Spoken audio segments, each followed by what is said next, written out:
Spermatogenesis. Spermatogenesis वो प्रक्रिया है जिसके अंतर्गत स्पर्म का निर्माण होता है। ये मानव जनन तंत्र की चैप्टर का एक हिस्सा है जिसके अंतर्गत शुक्राणु जनन की प्रक्रिया समझी जाएगी। यानी शुक्राणु जनन का मतलब ये हुआ कि शुक्राणु के निर्माण की प्रक्रिया किस प्रकार से होती है। स्पर्मेटोजेनेसिस उसी को अंग्रेजी में कहते हैं। स्पर्मेटोजेनेसिस का मतलब होगा स्पर्म का निर्माण। तो इस हेडिंग के अंतर्गत दो पक्ष रखे जाएंगे। दो पक्षों को समझना पड़ेगा कि स्पर्म का निर्माण कहाँ होता है और निर्माण की प्रक्रिया क्या है। यानी शुक्राणुओं का निर्माण कहाँ होता है और शुक्राणुओं के निर्माण की प्रक्रिया क्या है। ये स्पर्मेटोजेनेसिस की ये दो मुख्य भाग हैं। इसको आपको विशेष रूप से समझना पड़ेगा। तो नर जनन तंत्र के अंतर्गत यानी मानव में नर जनन तंत्र के अंतर्गत जो मुख्य जनन अंग आता है वो वृषण कहलाता है। वृषण को अंग्रेजी में टेस्टिस कहते हैं। टेस्टिस की दो स्पेलिंग आपको किताबों में मिलेगी। एक स्पेलिंग में TES आएगा और एक स्पेलिंग में TESTIS आएगा। दोनों में अंतर यह है कि जहाँ IS लगता है TESTIS ये एक वचन है यानी सिमिलर है, और जब TESTES आता है तो ये बहुवचन हो जाता है। तो पुरुष जनन तंत्र या नर जनन तंत्र के अंतर्गत जो मुख्य जनन अंग आता है, मेन रिप्रोडक्टिव ऑर्गन आता है, वो वृषण या टेस्टिस कहलाता है। वृषण या टेस्टिस के निर्माण की जो संरचनात्मक इकाई होती है वो संरचनात्मक इकाई सेमिनिफेरस ट्यूब्यूल यानी शुक्र जनन नलिका कहलाती है। सेमिनिफेरस ट्यूब्यूल का जब हम TS काट का अध्ययन करते हैं तो पाते ये है कि इसमें जो इपिथेलियल लेयर है वो पूरे पुरुष के पूरे लाइफ पीरियड में दो स्थितियों में दिखाई देती है। एक उसके यौवनावस्था पर और एक उसकी यौवनावस्था से पहले। तो यौवनावस्था से पहले की जो अवस्था है ये इसकी इपिथेलियल सेल जर्माइनल इपिथेलियल सेल कहलाती है, और यही जर्माइनल इपिथेलियल सेल बाद में विकसित होकर के स्पर्मेटोगोनिया का निर्माण करती है, और यही स्पर्मेटोगोनिया अपनी विभिन्न प्रक्रियाओं के अंतर्गत स्पर्म का निर्माण करती है। मतलब क्या हुआ कि स्पर्मेटोजेनेसिस के अंतर्गत स्पर्म का निर्माण होगा। यानी स्पर्मेटोजेनेसिस मानव जनन तंत्र के अंतर्गत चलने वाली वो क्रिया है जिसमें कि शुक्राणु का निर्माण होगा। शुक्राणु का निर्माण वृषण में सेमिनिफेरस ट्यूब्यूल में होगा। यहाँ जो लिखा हुआ है वृषण में सेमाइनल वेजाइकिल, ये सेमाइनल वेजाइकिल गलत है, ये सेमिनिफेरस ट्यूब्यूल होगा। यानी सेमिनिफेरस ट्यूब्यूल के जर्माइनल एपिथेलियम से इसका निर्माण शुरू होगा। या आप अपने नोट में सही कर लीजिएगा। ये वृषण तीसरी लाइन है, वृषण टेस्टिस में सेमाइनल वेजाइकिल, ये सेमाइनल वेजाइकिल नहीं है, ये सेमिनिफेरस ट्यूब्यूल होगा। इसी सेमिनिफेरस ट्यूब्यूल्स के जर्माइनल एपिथेलियम से ये प्रारंभ होगा। तो शुक्राणु जनन यानी स्पर्मेटोजेनेसिस की प्रक्रिया दो भागों के अंतर्गत चलेगी। एक भाग के अंतर्गत स्पर्मेटिड का निर्माण होगा और दूसरे भाग में स्पर्मेटिड का मेटामॉर्फोसिस होगा यानी कायांतरण होगा, जिससे स्पर्म का निर्माण होगा। तो स्पर्मेटिड के निर्माण की प्रक्रिया को अध्ययन की सुविधा की दृष्टि से तीन भाग में बांट लेते हैं। एक भाग जो गुणन अवस्था कहलाती है, उसको अंग्रेजी में मल्टीप्लिकेशन फेज कहते हैं, ये इसकी प्रारंभिक अवस्था है। दूसरी अवस्था इसकी वृद्ध अवस्था कहलाती है, ग्रोथ फेज, और तीसरी इसकी परिपक्व अवस्था कहलाती है। परिपक्व अवस्था में विभाजन, ये विभाजन की प्रक्रिया है। ये विभाजन की प्रक्रिया 2 स्टेज में चलती है। एक इसका प्रथम परिपक्व अवस्था कहलाता है, फर्स्ट मैच्योरेशन फेज, और दूसरा इसका द्वितीय परिपक्व अवस्था, सेकेंड मैच्योरेशन फेज कहलाती है। जब स्पर्मेटिड का निर्माण हो जाता है तो स्पर्मेटिड से स्पर्म किस प्रकार से बनता है, इसके लिए स्पर्मेटिड की संरचना में कुछ आवश्यक परिवर्तन आते हैं। वो परिवर्तन स्पर्मेटिड का कायांतरण कहलाती है, जिसको अंग्रेजी में मेटामॉर्फोसिस कहते हैं। मेटामॉर्फोसिस के अंतर्गत 4 मुख्य क्रियाएं होती है। पहली क्रिया के अंतर्गत स्पर्मेटिड से जल का अवशोषण हो जाता है। दूसरी प्रक्रिया में गुणसूत्र परस्पर लिपट जाते हैं एक दूसरे से, और तीसरी प्रक्रिया में एक्रोसोम का निर्माण होता है, और सबसे अंत में शुक्राणुओं की पुच्छ यानी टेल के निर्माण की प्रक्रिया चलती है। तो स्पर्मेटिड के निर्माण की प्रक्रिया जो है टेस्टिस के सेमाइनल वेजाइकल में नहीं, सेमिनिफेरस ट्यूब्यूल में होगी। जो यहाँ लिखा हुआ तीसरी लाइन में, ये टाइप गलत हो गया है, ये सेमिनिफेरस ट्यूब्यूल है। तो सेमिनिफेरस ट्यूब्यूल में इसका निर्माण होगा। निर्माण की प्रक्रिया 2 चरणों में चलेगी। एक के अंतर्गत स्पर्मेटिड बनेगा और दूसरे के अंतर्गत स्पर्मेटिड से स्पर्म का निर्माण होगा। तो पहले चरण की व्याख्या होगी कि स्पर्मेटिड का निर्माण किस प्रकार से होता है। तो स्पर्मेटिड के निर्माण की प्रक्रिया जो है ये 3 चरणों में होती है। पहला चरण गुणन अवस्था, मल्टीप्लिकेशन फेज कहलाती है। दूसरा चरण इसकी वृद्धावस्था कहलाती है, ग्रोथ फेज कहलाती है, और तीसरा मैच्योरेशन परिपक्व अवस्था कहलाती है। तो गुणन अवस्था के अंतर्गत जो जर्माइनल एपिथेलियम की कोशिका है, यौवन अवस्था में ये आकार में बढ़ती है। आकार में जर्माइनल एपिथेलियल की कुछ कोशिकाएं, सभी जर्माइनल एपिथेलियम की कोशिकाएं नहीं, कुछ कोशिकाएं जो है आकार में वृद्धि कर जाती हैं। जब आकार में वृद्धि कर दी जाती हैं तो यही जर्माइनल एपिथेलियल की कोशिकाएं जो बड़े आकार की होती हैं, अब प्राइमरी जर्म सेल या प्राइमोडियल सेल कहलाती हैं। प्राइमरी जर्म सेल या प्राइमोडियल सेल कहलाती है। फिर ये प्राइमरी जर्म सेल कई बार माइटोसिस यानी समसूत्री विभाजन द्वारा विभाजित होती है।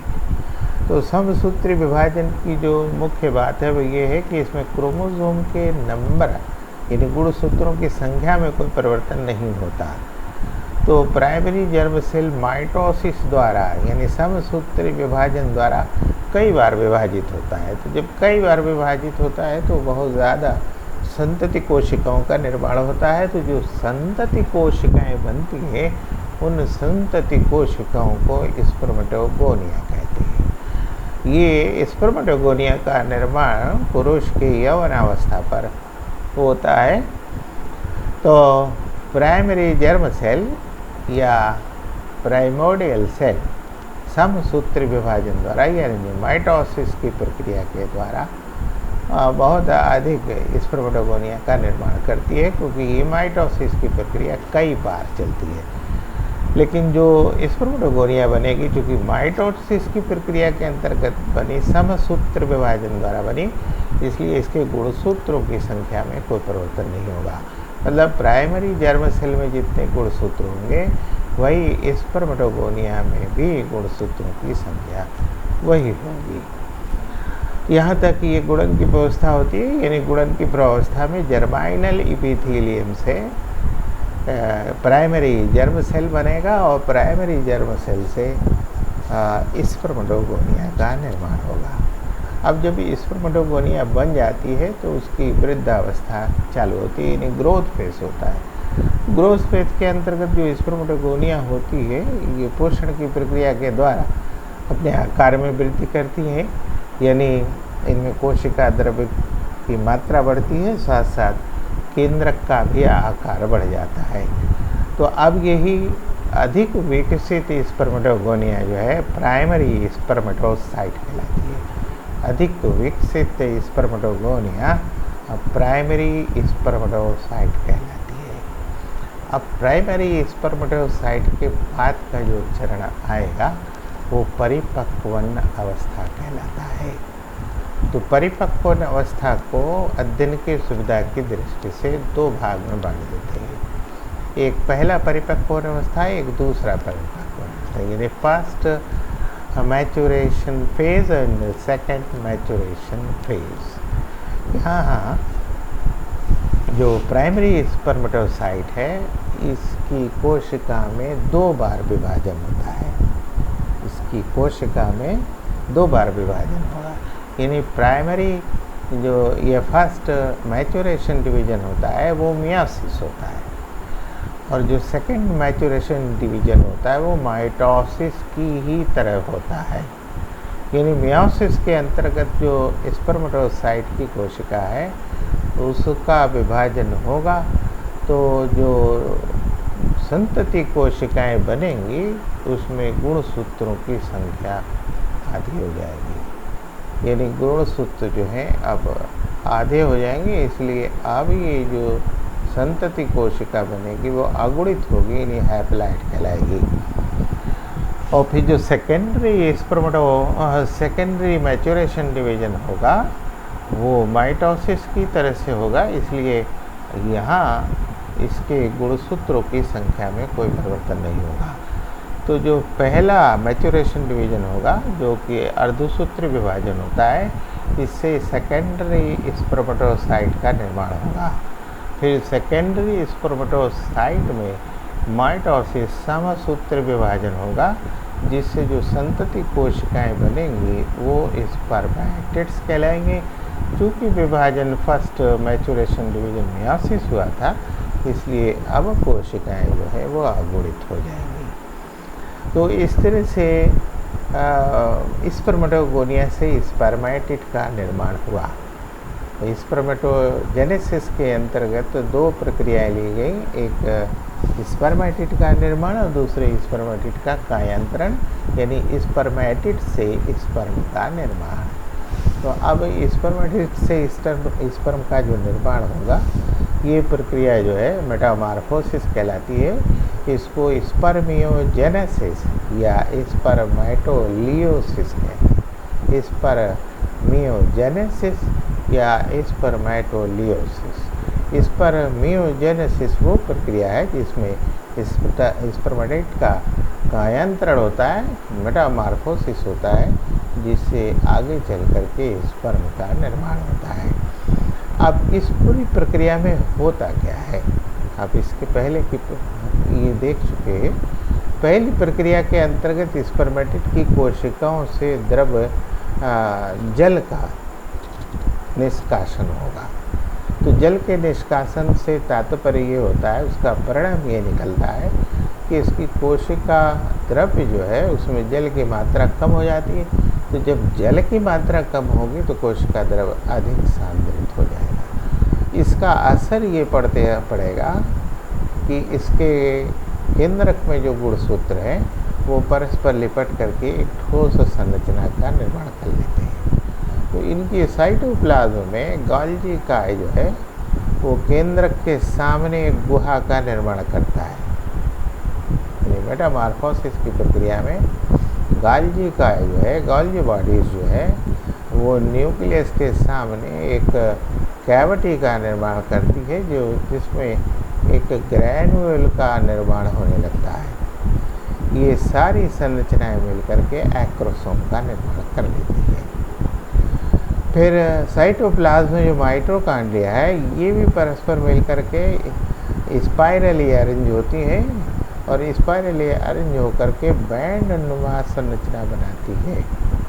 ये एक्सियल फिलामेंट के चारों ओर व्यवस्थित हो जाती है। इसी से स्पर्म की मिडिल बॉडी बनती है।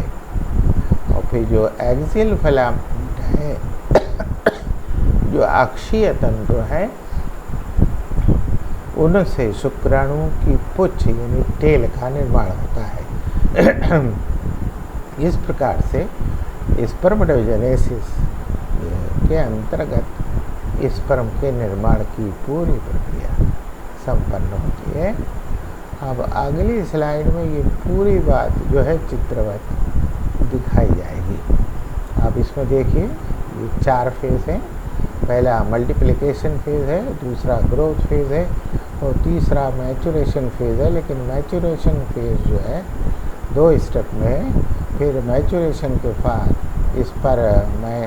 स्पर्मियोजेनेसिस की यानी कायांतरण की प्रक्रिया है।